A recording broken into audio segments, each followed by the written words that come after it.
কিন্তু মায়েরা এক জায়গায় যাবে যদি সন্তান কামনা করতে হয়, এক জায়গায় যাবেন, কোথাও যেতে হবে না যদি আমার কথা কারোর বিশ্বাস হয়। যদি তোমার ভজন ঠিক হয়, চলে যাবে তুমি উত্তরপ্রদেশ রাধা কুণ্ডের তীরে। তবে যেতে হবে নিয়ম সেবার মাসে, দামোদর ব্রতের মাস। আর এই দামোদর ব্রতের মাসে গভীর রাত্রিবেলা রাধা কুণ্ডে স্নান করে নিজে কায় মনোবাক্যে দেহ মন প্রাণটা রাধারানীর চরণে সঁপে দিয়ে আঁচলটা পেতে রাধারানীর কাছে ভিক্ষা চাইবেন, তুমি আমার একটা কৃষ্ণ বলা পাখি দাও, যে পাখি আমার বংশে আমার অবর্তমানে তোমার সেবা করতে পারবে। যদি কেউ এইভাবে মানত করে, আমার বিশ্বাস তার কোল তার বংশের প্রদীপ অবশ্যই সে পাবেই পাবে। এইবার তাহলে বাবা ঠিক এই যে রঘুনাথ দাস, এই রঘুনাথ দাসের জীবন কাহিনী আজকে আমরা শ্রবণ করব। বৈরাগ্য ধারণ করতে হবে বাবা। ভজন জগতে যারা নেমেছেন বৈরাগ্য ধারণ করতে হবে। বৈরাগ্য মানে কি গো? সংসার ধর্ম ত্যাগ করে সব ছেড়ে চলে যাবা? দূর, ওটাকে বৈরাগ্য বলে না। বিষয়ে অনাসক্তি, বিষয়ের প্রতি তোমার যেদিন অনাসক্তি মানে আসক্তি থাকবে না কোন বিষয়, মানে শুধু জায়গা জমি ঘর বাড়ি টাকা পয়সা এটা বিষয় বলছে না। তাহলে বিষয় কোনটা? বিষয় বলছে বাবা যেদিন তোমার জিহ্বার বিষয়টা কি? লোভ লালসা। এই যে ভালো ভালো খাবার খাবো, এই যে রবিবার এলে অনেক অনেক বাড়িতে একটু মাংস টাংস কিনে এনে খাওয়া দাওয়া হয় না? হয়তো রবিবার হলেই বাড়িতে কত ধরনের রান্না। কেন? স্বামী সপ্তাহে কাজে যায়, বাড়িতে থাকে না, রবিবার বাড়িতে থাকে, কত রান্না হয়। কিন্তু ভজন জগতে যারা নামবে কোন রকমে বাবা, কলির মানুষ অন্নব্রত পান, কোন রকমে অন্ন পেতে হবে। একটু আলু সিদ্ধ অন্ন হলেই হবে, মানে পেটটা বাঁচাবার মতো। মানে আহামরি এত এত ভালো মন্দ রান্না করে যে দিতে হবে সেটা খেলে তবে তৃপ্তি হবে, না হলে হবে না, এটা নয়। তোমার যদি বৈরাগ্য এসে যায়, জিহ্বার বৈরাগ্য, তখনই বুঝতে পারবে কোন বিষয়ের প্রতি তোমার লালসা থাকবে। আর যেদিন তোমার জিহ্বার লালসা চলে যাবে সেদিন তুমি বুঝবে তোমার জিহ্বার বৈরাগ্য হয়ে গেল। দৃষ্টি যেদিন বাবা শুধু তোমার চোখ সাধুগুরু বৈষ্ণবের চরণ আর আমার গোবিন্দের চরণ খুঁজে বেড়াবে, আর এই দৃষ্টি তোমার কিছু দেখবে না, সেদিন জানবে তোমার এই দৃষ্টির বৈরাগ্য হয়ে গেল। শ্রবণ যত আজে বাজে কথা হোক না কেন, কোথায় একটু ভাগবত পাঠ হবে, কোথায় কৃষ্ণ নাম হবে, কোথায় সাধু সঙ্গ হবে, সেই দিকে তোমার কান ধাবিত হবে, তাহলেই জানবে তোমার কানের বৈরাগ্য হয়ে যাবে। যেদিন তোমার এই যে অঙ্গ, কেউ যে তোমাকে স্পর্শ করলো তুমি অনুভব করতে পারবে না, কে নারী স্পর্শ করলো না পুরুষ স্পর্শ করলো, তোমার মধ্যে কোনো ভাব জাগরিত হবে। সেদিন জানবে তোমার এই দেহে বৈরাগ্য হয়ে গেল। আর যেদিন তোমার মন সব চিন্তা থেকে দূরীভূত, কোনো চিন্তা নয়, আজকের চিন্তা আজকের করো, আজকের কেমন থাকবো, আজকের কৃষ্ণ ভজন হবে, আজকের চিন্তা করো, কালকের কি খাবো, কালকের কি হবে, এই চিন্তাটা ভক্তের মধ্যে এলে হবে না। আজকের চিন্তা আজকের হবে। যেদিন তোমার মন সব চিন্তা থেকে দূরীভূত হবে সেদিন জানবে তোমার এই মনে বৈরাগ্য হয়ে গেল। নিতাই গৌর হরি বল হরি। তাহলে আজকের এই রঘুনাথ দাসের চরিত্র শ্রবণ করলে বুঝতে পারবেন বৈরাগী হতে গেলে কি কি পথ আমাদের অবলম্বন করতে হবে, কোন পথ আশ্রয় করতে হবে, তবেই আমরা কৃষ্ণ ভজনের পথের পথিক হব। চলো আজকে আমরা যাব হুগলি জেলার মাটি। এই হুগলি জেলার মাটি, যে মাটিটাও বড় ধন্যাতি ধন্য মাটি। যেমন আপনাদের নদিয়ার মাটিতে তো বাবা অনেক ধন্যাতি ধন্য, যে মাটিতে আমার গৌরের পদধূলা, ঠিক হুগলি জেলার মাটিতেও বাবা গৌর পার্ষদরা এসেছে। আপনারা জানেন, এই যেমন আপনাদের এই নদিয়ায় কৃষ্ণনগর আছে, হুগলিতেও কৃষ্ণনগর আছে, খানাকুল। যারা অনেকে গেছেন, আবার যারা জাননি গ্রন্থেতে পাবেন, এই খানাকুলে কৃষ্ণনগর বলে একটা জায়গা আছে, ওইখানে আছে বাবা অভিরাম ঠাকুরের শ্রীপাদ। মানে যেমন গৌর এসেছে নদিয়ায় আর গৌরের পার্শ্বদরা এসেছে হুগলি জেলার মাটিতে, ওই খানাকুল কৃষ্ণনগরে অভিরাম। এই অভিরামটা কে জানো? আমার কৃষ্ণের সখা, শ্রীরাম সখা, শ্রীরাম দাদা। বাবা যেদিন আমার ব্রহ্মা মনে মনে করেছিল কৃষ্ণ ভগবান নয়, কি করে ভগবান হবে? ভগবান যে হবে সে গরু চড়ায়, ভগবান যে হবে সে রাখালদের কাঁধে চড়ায়, যে ভগবান হবে সে কোনোদিন রাখালদের মুখ থেকে এঁটো নিয়ে খায়, এ ভগবান না। ব্রহ্মার মনে কৌতূহল হলো, কোনো মতেই ভগবান হতে পারে না, তাহলে ভগবান চিনব, যাচাই করতে হবে। কিরকম যাচাই? না ওই যে ধেনুর পাল সুদাম সুদাম দাম বসুদাম মধুমঙ্গল সবাইকে বাবা ব্রহ্মা চুরি করে গুহতে লুকিয়ে রেখেছিল। কোন গুহ? যে গুহাটাকে এখন নাম দেওয়া হয়েছে ধোকা গুহা, গিরি গোবর্ধনের নিচে ওই গুহাটা আছে, যারা যাবেন দেখে আসবেন। আজকের ওই গুহাতে বন্ধুদের আর ওই গরু বাছুরদের লুকিয়ে রাখলো ব্রহ্মা। আর ভগবান মনে মনে ভাবলো, ব্রহ্মা তুমি আমাকে পরীক্ষা করছো? বেশ, তুমি চেনো না, তুমি আমায় জানো না, আমি নিজেই রাখাল হব, নিজেই শ্যামলী ধবলী কালী কমলী হব, আর নিজেই ব্রজ মাদের ঘরে যাব। ভগবানের সঙ্গে পারল না ব্রহ্মা, নিজেই রাখাল হয়ে গরু বাছুর হয়ে ঘরে গেল। আচ্ছা বাবা, এই জায়গাটায় আপনাদের মন কি প্রশ্ন করছে না? ভগবান আজকের শ্রীদাম সুদাম দাম্ব সুদাম হবে কেন? ভগবান শ্যামলী ধবলী কালী কমলী হবে কেন? কারণ আছে। যেদিন বাবা নন্দালয়ের জন্মাষ্টমী মানে নন্দ উৎসব হয়, এই নন্দ উৎসবের সময় যশোদার কোলে কৃষ্ণ ব্রজ মায়েরা দেখে কেঁদে উঠেছিল, আমরা কি কোনোদিন কৃষ্ণকে পুত্র রূপে পাবো না? আমরা কি কোনোদিন গোপালকে সন্তান রূপে কোলের কাছে নিয়ে ঘুমাতে পারবো না? সেদিন ছোট্ট গোপাল যশোদা মার কোলে বসে প্রতিজ্ঞা করেছিল, কথা দিলাম মা, তোমাদের এই চোখের জল বিফল হবে না, আমি তোমাদের ছেলে হয়ে তোমাদের আদর ভালোবাসা পাবো। আর যেদিনই ব্রহ্মা চুরি করলো গরু বাছুর রাখাল, সেই দিন ভগবানের মনে পড়ে গেল সেই ব্রজ মাদের কথা। নিজেই রাখাল হলো, নিজেই গরু বাছুর হলো, হয়েই আজকের মাদের ভালোবাসা আদর যত্ন পেল। সকাল হলো বাবা, ব্রজধাম বৃন্দাবন শেষ, দ্বাপর যুগ শেষ। ভগবান প্রত্যেকটা নাম ধরে ধরে ডেকে কলিযুগে আনলো, কিন্তু সবাইকে ডাকলো, একজনকে ডাকেনি, যিনি হলেন আমার শ্রীরাম দাদা। আর এই যে বাবা আমার এক বাবা ঠাকুর আপনাদের কপালে এই যে চন্দন দিচ্ছে, এটা নিয়ম, এটা আমার মহাপ্রভু শ্রীবাস অঙ্গনে করেছিল। নিতাই চাঁদকে বলেছিল, দাদা যাও প্রত্যেকের গলায় মালা চন্দন দিয়ে এসো।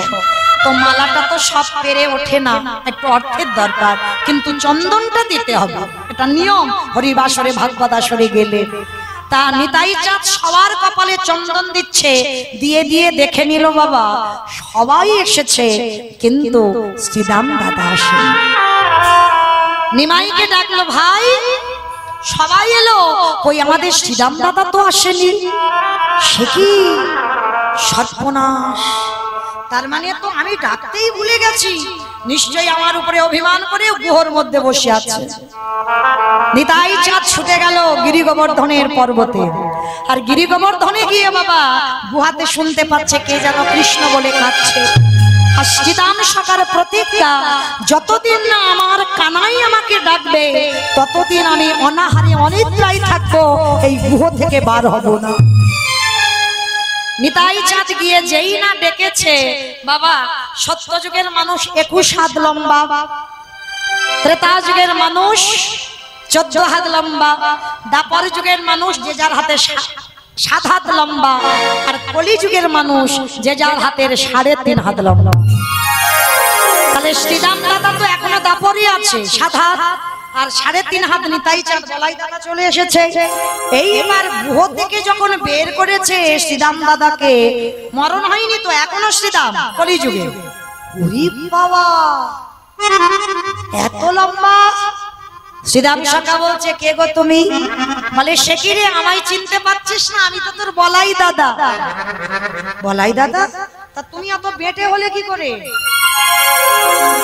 বলে, আরে পাগল, এটা দাপর যুগ নয়, এটা কলিযুগ। আর কলিযুগে সবাই বেটে হয়ে গেছে। সে 7 হাত থেকে 3.5 হাতে চলে এসেছে, ওই জন্য তো আমি এইটুকু হয়ে গেছি। আর 7 হাত আর কোথায় 3.5 হাত, মানে যেন পানের মতো নিতাই চাঁদ দাঁড়িয়ে আছে। তা কি করবে? হ্যাঁ গো, তুমি যদি আমার বলাই দাদা হলে, আমার কানাই কই? দেখতে পাচ্ছি না তো? বলে, আছে রে আছে, তোর কানাই আর কানাই নেই। সে কি হয়েছে জানিস? এসেছে ব্রজের বাঁকা কালো সখা দেখিয়া, আমাদের সোনার নদিয়া। উলুধ্বনি এসেছে ব্রজের বাঁকা, এসেছে ব্রজের বাঁকা কালো সখা দেখিয়া, আমাদের সোনার নদিয়া।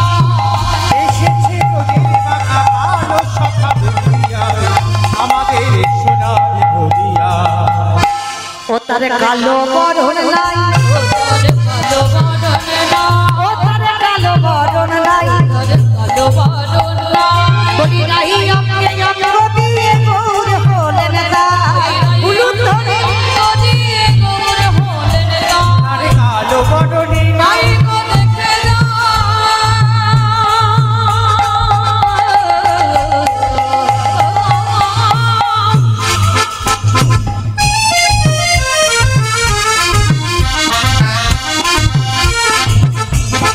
আমার কোনারু নিতাই গৌর হরি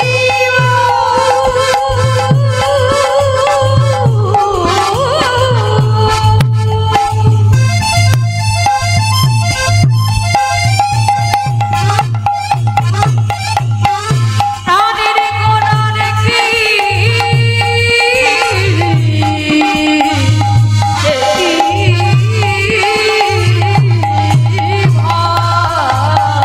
কালো বরণে নাই, হারাই অঙ্গে অঙ্গ দিয়ে গৌর হলো তাই। রঙ ফিরেছে ঢং ফিরেছে, তার রং ফিরেছে, ঢং ফিরেছে, আর বাঁকা নেই, সে সোজা হয়ে গেছে। কালো ছিল টুকটুকে ফর্সা হয়ে গেছে। জানিস মাথার কত সুন্দর চুল ছিল, নাড়া হয়ে গেছে। এতগুলো রূপ পরিবর্তন হয়েছে। রং ফিরেছে ঢং ফিরেছে, রং ফিরেছে, ঢং ফিরেছে। তারে এখন চেনা দা। আমাদের সোনার নদিয়ায় এসেছে ব্রজের বাঁকা, এসেছে ব্রজের বাঁকা কালো সখা দেখিয়া, নিতাই গৌর হরি সোনার নদিয়া। এসেছে ব্রজের বাঁকা কালো সখা দেখিয়া, আমাদের সোনার নদ, আমাদের সোনার নদ, আমাদের সোনার আমাদের সোনার নদিয়া। আস্তে যেই না এসে বাবা আমার নিতাই চাঁদ শ্রীরাম দাদার কাঁধে উঠেছে, আর কাঁধে উঠে এমন করে চাঁদ দিয়েছে, একেবারে 7 হাত থেকে 3.5 হাতে বেটে হয়েছে। মানে মরে হয়নি, একেবারে জীবিত শরীরে 3.5 হাতে চলে এসেছে। এইবার এসে দাঁড়িয়েছে। মহাপ্রভু বলছে, দেখো শ্রীরাম দাদা, তোমাকে নতুন করে আবার আসতে হবে। এভাবে এলে সমাজ তোমাকে স্বীকৃতি দেবে না, তোমাকে কলিযুগে বাবা মার গর্ভে আসতে হবে। চলে যাও তুমি হুগলি জেলায় ওই খানাকুল কৃষ্ণনগর, তোমার নাম হবে অভিরাম। শ্রীরাম নয়, তুমি হবে অভিরাম। আজও যারা যাবেন সেই অভিরামের সেবিত বিগ্রহ আজও পূজিত হয়। তাহলে বাবা গৌরের জন্য এখানে ওখানে পার্ষদরা এসেছে। আর ওই হুগলি জেলায় যে জায়গাটার নাম হচ্ছে আদি সপ্তগ্রাম। যেমন হুগলি জেলায় বাবা তারকেশ্বরের মন্দির, অনেকে নাম শুনেছেন, অনেক নাম ডাক। তারকেশ্বরের মন্দির, অবিরামের শিপাট। আবার এই হুগলি জেলায় আদি সপ্তগ্রামে হিরণ্য দাস আর গোবর্ধন দাস, এরা 2 ভাই। যেমন বাবা রাম লক্ষ্মণ ভরত শত্রুঘ্ন, যেমন রামের কথা বলতে গেলে 3 ভাই যোগ হয়ে যায়। মানে রাম একা বললে যেন কেমন, রাম লক্ষণ এই যে দুই ভাই, এক ভাইয়ের কথা বললে আর এক ভাইয়ের এসে যায়, ঠিক এই রকম গোবর্ধন দাস আর হিরণ্য দাস এদের দুই ভাই এমন একজনই ছিল, মানে একজনের নাম বলে আর একজনের নাম, এরা লাঠালাঠি করার বার ভাই নয়, মানে জায়গা জমি নিয়ে মারামারি করবার ভাই নয়, থানা পুলিশের ভাই নয়, এদের চরিত্রটা আলাদা ছিল। কিন্তু বাবা অতুল সম্পত্তি ছিল, মানে জমিদার, এত বড় জমিদার, সারা দিনে আয় ছিল বাবা 12 লক্ষ স্বর্ণ মুদ্রায়, আর নবাবকে দিত শুধু 8 লক্ষ স্বর্ণ মুদ্রা, নবাবকে দিয়ে দিতে হতো, হ্যাঁ কর দিতে হতো, তার মানে কত বড় জমিদার। কিন্তু বাবা সব ছিল, কিন্তু ওদের পরিবর্তে কে যে রাজত্বটা চালাবে বংশে কেউ ছিল না, কারণ হিরণ্য দাস তো বিয়েই করেনি, গোবর্ধন দাস বিয়ে করেছিল, আর কিন্তু বিয়ে করলে কি হবে, বংশে একটাও ছেলে মেয়ে ছিল না। তো রাধা কুণ্ডের তীরে গেল হিরণ্য দাস আর গোবর্ধন দাস, পরিবারকে নিয়ে গেল আর রাধারানীর কাছে আঁচল পেতে ভিক্ষা চাইলো, একটা যেন আমার বংশে পুত্র সন্তান আসে। এসেই গেল শুভ দিন, শুভক্ষণ, শুভ লগ্নে আজকে গোবর্ধন দাসের ঔরসে জন্ম নিল, আদি সত্যগ্রামে জন্ম নিল দাস রঘুনাথ,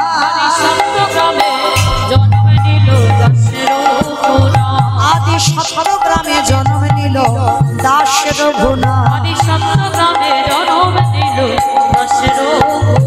বলি উলুধ্বনি হরি ধ্বনি করিলা ভুবন, উলুধ্বনি হরি ধ্বনি করিলা ভুবন,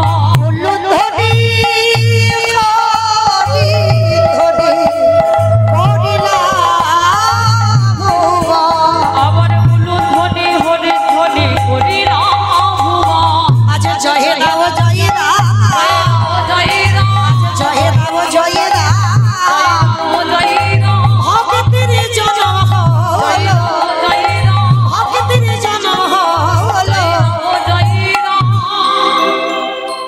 বাবা মার কোল আলো করে, জ্যাঠামশাইয়ের কোল আলো করে জন্ম নিল রঘুনাথ দাস। কিন্তু মায়েরা, রঘুনাথ দাস ছোট্টবেলা থেকে, জন্ম থেকে বৈরাগ্য ভাব, তার কোনো কিছু খেলা ভালো লাগে না। আমাদের সংসারে ছেলে মেয়েদের বাবা কত কিছু খেলনা, আর বিশেষ করে তো এখন একটাই খেলনা আছে বাবা, মোবাইল। রঘুনাথ দাসে এসব কিছু খেলনা নয়, নয়ন জলে বুক ভাসায় আর কাঁদে বলে দয়াময়, জন্ম থেকে মনে মনে ভাব তার কৃষ্ণ পাবো কোথায় গেলে। সব সময় ছেলেটা কোনো হাসি নেই মুখে, সর্বনা নয়ন দুটো ছলো ছলো ভাব। বাবা, জ্যাঠা, মা, জমিদার বাড়িতে প্রজারা সবাই যেন চিন্তায় পড়ে গেল, এখন ছেলেটার কোনো ভূতে টুতে ধরলো না তো, ছেলে সব সময় চোখে জল, ছেলে হাসে না। হ্যাঁ গো, এ জল তো বাহ্যিক জগতের কোনো মায়ার জল নয়, যে ছেলের খিদে পেয়েছে, শরীরে কোনো কষ্ট, তার জন্য কান্না নয়। ছোটবেলা থেকে রঘুনাথের একটাই ভাব, আমি কোথায় গেলে তারে পাবো, আমি কোথায় গেলে তার দর্শন পাবো। অন্নপ্রাশন হলো, ওই ছেলেটা ছোট্টবেলা থেকে ভগবানের মূর্তি নিয়ে খেলা করে। ধীরে ধীরে রঘুনাথ বড় হলো, বাবা মা চিন্তা করলো রঘুনাথকে পাঠশালায় দিতে হবে। এখনকার সমাজে যে নিয়ম, তখনকার সমাজে ওই রকম নিয়ম নয়। এখন তো আমরা ঘরে থেকে বাবা পড়াশোনা করি, স্কুলে যাই, কিন্তু রঘুনাথের বাবা জমিদার তো, যেমন প্রহ্লাদকে, ধ্রুবকে পাঠশালায় ভর্তি করেছিল, গুরু পাঠে পাঠিয়েছিল, আর লেখাপড়া শেষ করে তবে বাড়িতে আসতে পারবে, তার আগে নয়। আর রঘুনাথকে নিয়ে গেল গোবর্ধন দাস আর হিরণ্য দাস।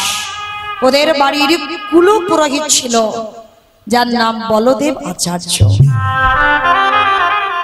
আর বলদেব আচার্যের কাছে তখন রঘুনাথের বয়স দাঁড়িয়ে গেল 5 বৎসর। ওই 5 বছরের রঘুনাথকে নিয়ে গেছে গুরুদেব। হে গুরুদেব, আপনি কৃপা করে আমার রঘুনাথকে আপনার চরণে ঠাঁই দেন। অসম্ভব, ও বড় লোকের ছেলে, ও খামখেয়ালি হবে। কারণ বড় লোকের ছেলেরা বাবা এমনি খামখেয়ালি হয়, যে যখন যেটা মনে করবে তখন সেটা চাই। আর শোনো হিরণ্য, শোনো গোবর্ধন, তোমার ছেলেকে আমি এখানে আশ্রয় দিতে পারবো না। কারণ ও ছেলে অন্যায় করলে আমি সহ্য করতে পারবো না, আমি ওকে গলা ধাক্কা দিয়ে বের করে দেব। গোবর্ধন আর হিরণ্য বলছে, গুরুদেব আপনি জানেন না, 2 দিন রঘুনাথকে রেখে দেখেন। রঘুনাথ অন্যান্য ছেলেদের মতো নয়, রঘুনাথ একেবারে আলাদা, খুব শান্তশিষ্ট, কোনো কথা বলে না, ওর কোনো বায়নাও নেই। ও যদি ওর খিদেও পায় কোনোদিন বলবে না যে আমার খিদে পেয়েছে। 2 দিন রেখে দেখেন গুরুদেব। ঠিক আছে হিরণ্য, তুমি যখন বলছো তোমরা জমিদারের মানুষ, তবে আমার ইচ্ছা নেই, তবু আমি তোমাদের কথা মতো রাখলাম। তবে যদি কোনোদিন রঘুনাথ অন্যায় করে, আমি ওকে গলা ধাক্কা দিয়ে এখান থেকে বের করে দেব। রেখে গেল বাবা জ্যাঠা রঘুনাথকে। আর তখনকার আর পড়াশোনা বলতে একটাই, ভাগবত পড়াশোনা। শুধু আশ্রমে রঘুনাথ একানো, আরো অন্যান্য ছেলেরা আছে, ওর বয়সী ছেলেরা। তা গুরুদেব ভাগবত পাঠে বসেছে, সমস্ত পড়ুয়াদের ডেকেছে, সবাই এসে বসেছে। সবাই কত গল্প, মানে অতটুকু বয়সে বাবা ভাগবতে কিছু বোঝে, কিন্তু ছোটবেলা থেকে গুরুদেব শ্রবণ করায়, যদি চৈতন্য হয়। তা সবাই শুনছে, আর রঘুনাথ বসে আছে সবার সামনে। গুরুদেব ভাগবত পড়ছে। কিছুক্ষণ পর বাবা সমস্ত পড়ুয়ারা উঠে চলে গেল, আর গুরুদেব ভাগবত পড়ছে। রঘুনাথ বসে বসে কাঁদছে। সবে কালকে এসেছে, আজকের কাঁদছে। তা গুরুদেব পাঠ করতে করতে দেখছে রঘুনাথ অঝর নয়নে কাঁদছে। গুরুদেব ভাগবতটা দেখে রঘুনাথের কাছে গেছে, এই বাবা আমার কাছে আয়, বাবা মার কথা মনে পড়ছে, জ্যাঠামশাইয়ের কথা মনে পড়ছে নাকি খিদে কষ্ট পাচ্ছিস? তোর বাবা জ্যাঠা বলে গেল তুই নাকি খিদে পেলেও কিছু বলিস না। বল বাবা কি হয়েছে তোর? না গুরুদেব, আমার বাবা মা জ্যাঠার প্রতি আমার কোনো মোহ নেই। পৃথিবীতে কত আমার বাবা হলো, কত আমার মা হলো। 5 বছরের ছেলে চৈতন্য দেখেন, সে জানে ওটা জড় জগতের, আমার দেহ জগতের বাবা মা, আসল বাবা মা নয়। কতবার জন্ম নিয়েছি, কতবার বাবা হয়েছে, মা হয়েছে। আমি কারোর ছেলে ছিলাম, আজকের কারোর হয়েছি, পরশু কারোর হবো। ওর জন্য গুরুদেব আমার কোনো কষ্ট দুঃখ নেই। তবে কি বাবা তোর খিদে পেয়েছে না গুরুদেব? আপনার মুখে এই ভাগবত শুনছি, আমার তো খিদে চলেই গেছে, খিদে পাই। তাহলে বাবা তুই কাঁদছিস কেন রে? গুরুদেব আমি আপনার ভাগবত শুনেই কাঁদছি। সে কি তুই এত কঠিন ভাগবত তুই বুঝতে পারছিস? বলে গুরুদেব আমি কিছু বুঝতে পারি বা না পারি, তাহলে তুই কাঁদছিস কি করে? বলে গুরুদেব কাঁদছি একটাই কারণ, আমি কি তারে পাবো না।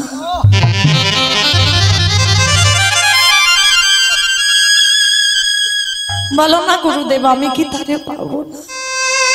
কার কথা বলছিস? আরে রঘুনাথ তুই কার কথা, কাকে পাবার কথা বলছিস? গুরুদেব আমি কৃষ্ণ পেতে চাই। আমি ছোটবেলা থেকে আমার হৃদয়ে একটাই আকুলি, একটাই ব্যাকুলতা, আমি কি কোনোদিন কৃষ্ণ পাবো না? তুমি বলে না আমি কোথায় গেলে কৃষ্ণ?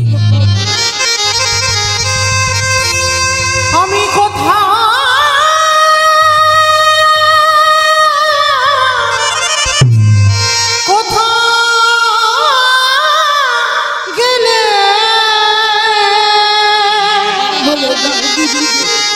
আমার কৃষ্ণ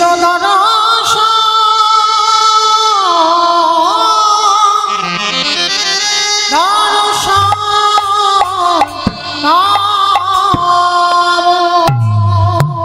আমি কোথায় গেলে তাকে পাবো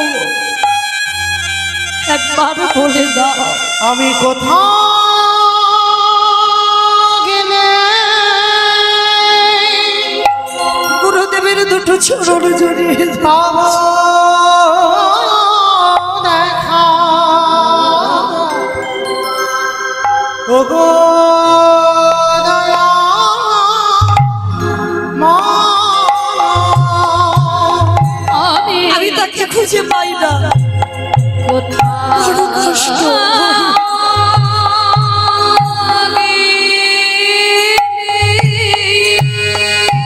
একবার বলে দাও গুরুদেব আমি কোথায় পাবো আমার কৃষ্ণকে।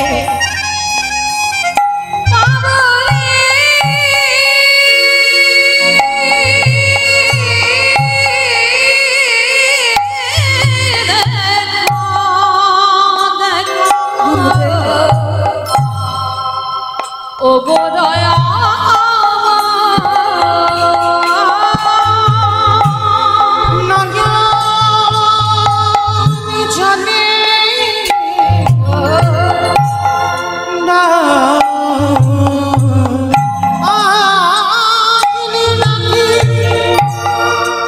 প্রভু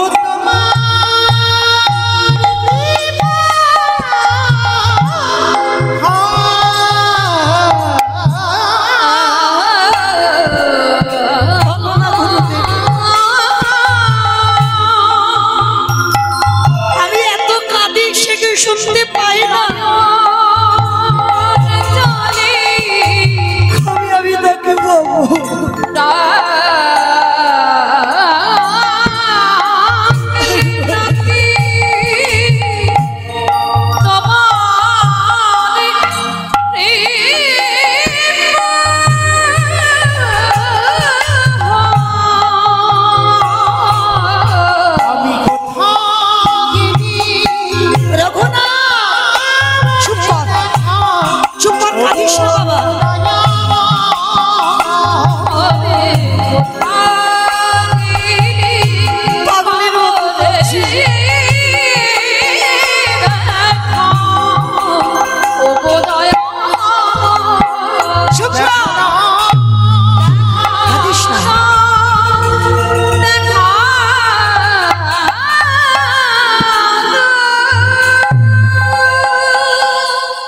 কতটুকু ভগবানের প্রতি আকুলতা আছে কৃষ্ণ পাবো। ওই বাচ্চাটা পাগল হয়ে গুরুদেবের পায়ে পড়ে কাঁদছে। বলো না গুরুদেব এত কাঁদি এত ডাকি আমার ডাক কি শুনতে পাই না? পাবি বাবা পাবি, পাবি তুই কৃষ্ণ পাবি। আমি গুরুদেব আমি তোর মাথায় হাত দিয়ে বলছি পাবি বাবা, আমার আশীর্বাদ বৃথা যাবে না, পাবি তুই কৃষ্ণ। গুরুদেব অবাক হয়ে গেল, ওইটুকু বয়সে এত ভক্তি এত ভগবানের প্রতি আকুলতা। আর এই রকম আকুলতা না হলে বাবা কৃষ্ণ মেলে না। আর ওদিকে হরিদাস ঠাকুর লক্ষ্য হীরাকে উদ্ধার করে বড়দেব আচার্যের ঘরে এসেছিল। ভক্ত সমাজ বৈষ্ণব সমাজ মিলিত হয়েছে। আর রঘুনাথ ছোটবেলা থেকে যেখানে বৈষ্ণব সমাজ হয় ছুটে যায়, যেখানে বৈষ্ণব মন্ডলী আসে ছুটে যায়, ছোটবেলা থেকে এর চরিত্র এটাই। তা যেই না আজকের ওই হরিদাস ঠাকুর এসেছে, সবাই হরিদাস ঠাকুরকে দেখে বাবা পঞ্চাঙ্গ প্রণাম করছে। পঞ্চাঙ্গ মানে হাঁটুটা মাটিতে রেখে প্রণাম। আর ওই ছোট্ট রঘুনাথ সবার মাঝখান থেকে গিয়ে একেবারে মাটিতে শুয়ে পড়ে দণ্ডবত প্রণাম। যেমন বাবা নামাচার্য হরিদাস ঠাকুর 24 ঘন্টায় 3 লক্ষ নাম জপ করে। 1 লক্ষ মনের ভিতরে, মানে দাঁত নড়বে না, জিভ নড়বে না, কোনো ফিসফিস আওয়াজ হবে না। 1 লক্ষ মনের ভিতরে জপে, 1 লক্ষ আওয়াজ হয়, আর 1 লক্ষ উচ্চ ঈশ্বরে করে। এই 3 লক্ষ নাম নামাচার্য হরিদাস ঠাকুর করতেন।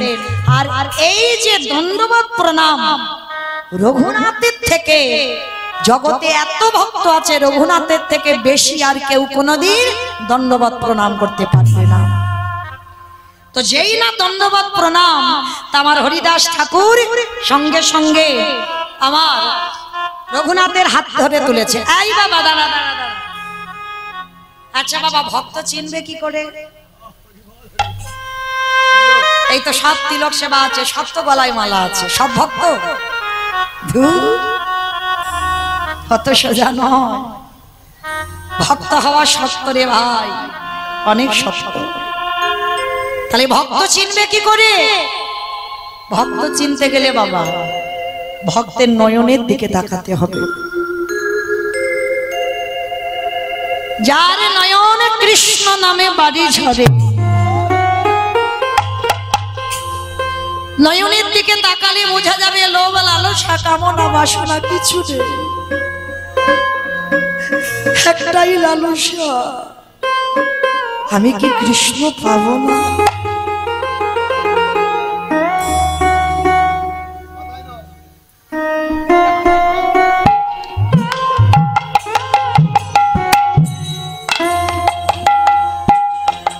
একটু উলুধ্বনি করে।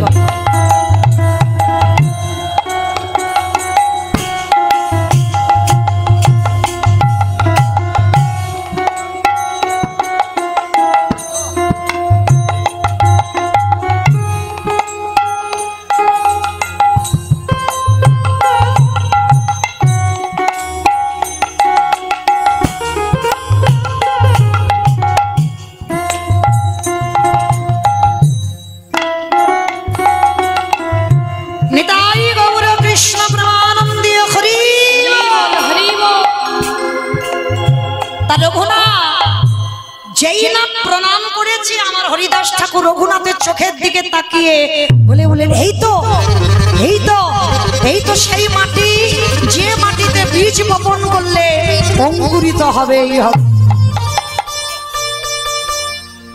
কোন মার্কের কথা বললো দেখো হরিদাস ঠাকুর, এই মাটিতে বীজ মুদলে অঙ্কুরিত হবে হবে। আমি নিশ্চিত। আর এই হরিদাস, হরিদাস ঠাকুরকে সর্বক্ষণ বাবা রঘুনাথ অনুকরণ করত। জমিদারের ছেলে হয়ে পরনে রাজ পোশাক নয়, পরনে একটা বহির্বাস একটা অন্তর্বাস, রঘুনাথের পোশাক। আর ঘুমাতো কোন জমিদারির পালঙ্ক নয়, ছোটবেলা থেকে ধুলার পরে ঘুমাতো।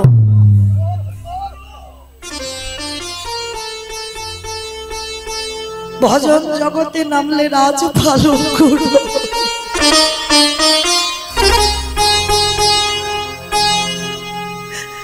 মাটিতে ঘুমাবে, শুধু মাটিতে ঘুমাবে নয়, 24 ঘন্টায় একবার আহার করে।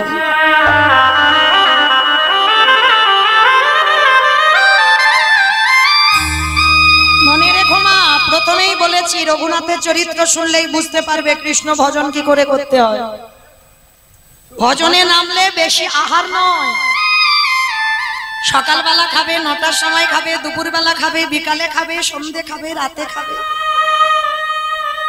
ভক্তি জগতে নয়, 24 ঘন্টায় হরিদাস ঠাকুর একবার আহার করত। আর ওই ছোট্ট রঘুনাথ হরিদাস ঠাকুরকে অনুকরণ করে একবারই আহার করত। ভজনে নামলে বাবা আহার কম, নিদ্রা কম। আর বিশেষ করে তো বাবা দিবা নিদ্রা নয়, শাস্ত্র বিধান দিচ্ছে দিবা নিদ্রা নিষিদ্ধ। ভজন জগতে নেমেছো যদি। আজকে রঘুনাথকে দেখে হরিদাস ঠাকুর বলছে, বাবা তুই একটু বড় হ, বড় হলে তুই এইগুলো অনুকরণ করবি না। গুরুদেব এখন থেকে যদি এখন থেকে যদি আপনাদের অনুসরণ না করি, আমার তো চৈতন্য হবে না। পাঠ শেষ করে ফিরে গেল রঘুনাথ বাড়িতে। আর গুরুমন্ত্র বীজ যখনই শরীরে প্রবেশ করেছে, আরো উন্মাদ কৃষ্ণ নামে, আরো পাগলের মতো হয়ে গেল রঘুনাথ। যেমন আমার চৈতন্য মহাপ্রভু তো জন্ম থেকে বাবা নাস্তিক ছিল, কিন্তু যখনই বাবার পিণ্ডদান করতে গেল গয়াধাম, আর সেখানে গিয়ে ঈশ্বরপুরীর কাছ থেকে যখনই ভিক্ষা মন্ত্রটা নিল, তখনই বাবা কৃষ্ণ নামে পাগল হয়ে গেল। রঘুনাথও দীক্ষা নেবার পরে পাগল পাগল পাগল ভাব। বাড়িতে গেছে ঠিক, যেখানে বাবা খোল করতাল বাজে ও রাতের অন্ধকারে বেরিয়ে চলে যায়। আবার প্রজারা খুঁজে খুঁজে রঘুনাথকে ধরে আনে। যদি রাস্তা থেকে একটা বৈষ্ণব যায়, ও রঘুনাথ ঘর থেকে বেরিয়ে সে বৈষ্ণবের পিছনে চলে যায়। যদি কোথাও গীতা ভাগবত পাঠ হয়, ও সেখানে বসে থাকে চুপচাপ। আবার প্রজারা ধরে আনে। বাবা জ্যাঠা বিরক্ত হয়ে গেল। জমিদারের ছেলে হয়ে লাজ লজ্জা নেই, সবার মাঝখানে বসে হরিনাম শোনে, সবার মাঝখানে বসে ভাগবত শোনে, সবার মাঝখানে দাঁড়িয়ে হরিনাম করি। এই কে আছিস দাঁড়ি প্রহরী, ওই রঘুনাথকে ঘরে বন্দি করে রাখ। কৃষ্ণ ভোলাবে বলে বন্দি করেছে। হরি বল। রঘুনাথ কাদিয়ার বলে পিতা গো, ভালো করেছে তুমি বোধহয় জানো না, নিরজন জায়গা না হলে কৃষ্ণ ভজন হয় না। কি বাবা হয় নামের মালাতে আমরা নাম করি ঠিক, ওটা লোকের নাম শোনানো হচ্ছে, দেখানো হচ্ছে, আসল ঘরে নাম হচ্ছে। আসল ঘরে নাম করতে গেলে দরজা বন্ধ করো। ওই হৃদয়ে কৃষ্ণ মূর্তি অঙ্কন করে, যদি ফুল কুণ্ডলী জাগরিত করে, ওই ধ্যানের দ্বারা চোখ খুলে দিয়ে যদি একবারে জপের মালা হাতে নিয়ে জপতে পারো, তোমার অনায়াসে রাধা গোবিন্দ যুগল দর্শন।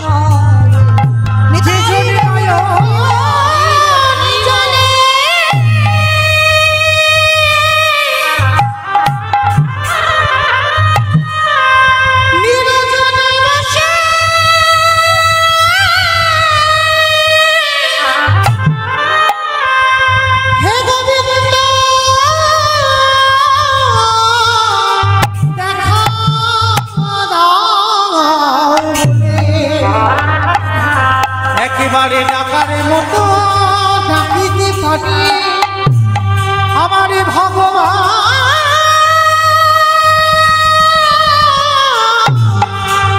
থাকিতে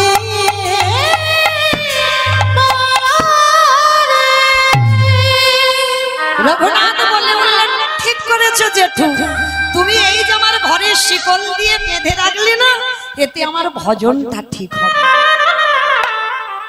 কোনো দুঃখ নেই, ভালো করেছো। রঘুনাথ বন্দী হলো।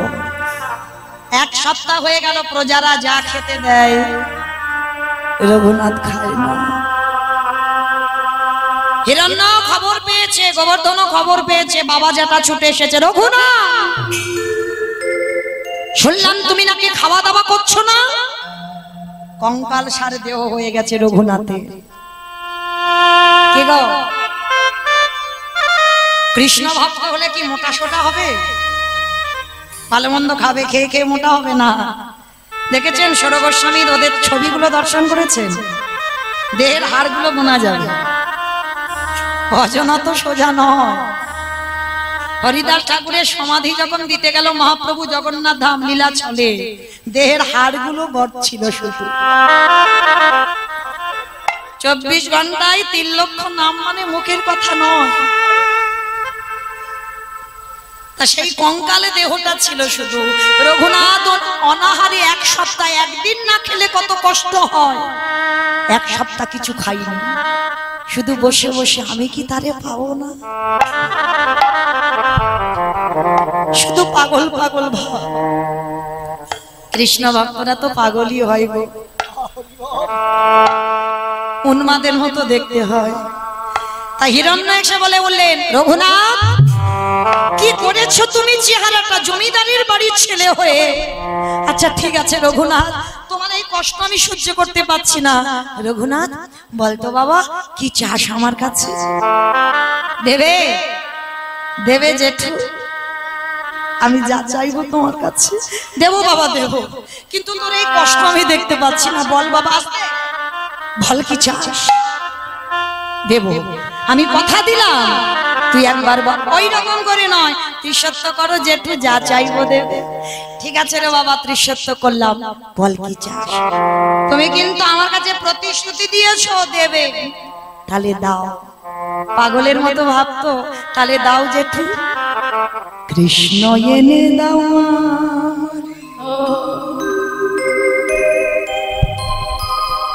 কৃষ্ণ এনে দাও,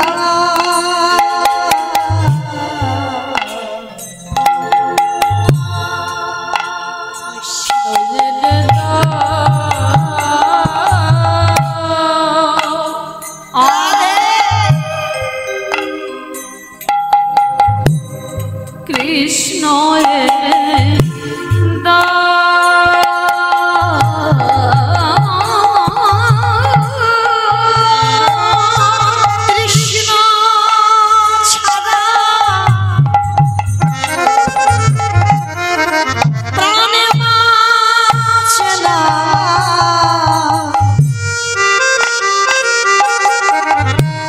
তুমি কৃষ্ণ এনে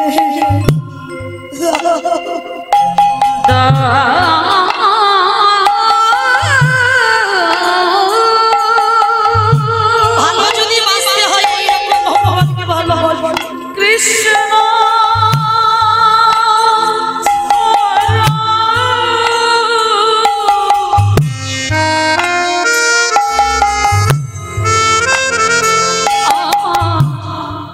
প্রাণে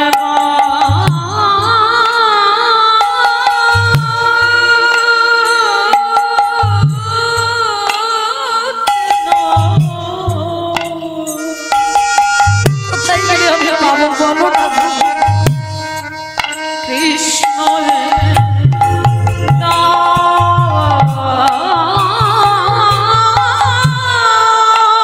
এটা কেউ বোঝে না, আমার মনে ব্যথা। আমি বলবো আমি কাঁদি।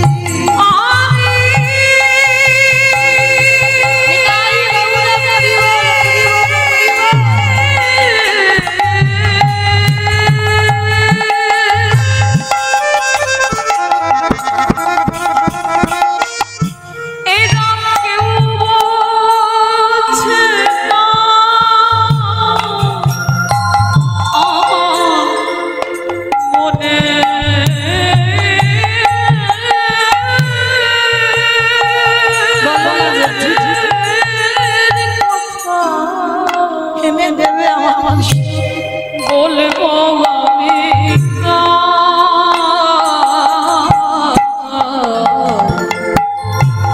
কৃষ্ণ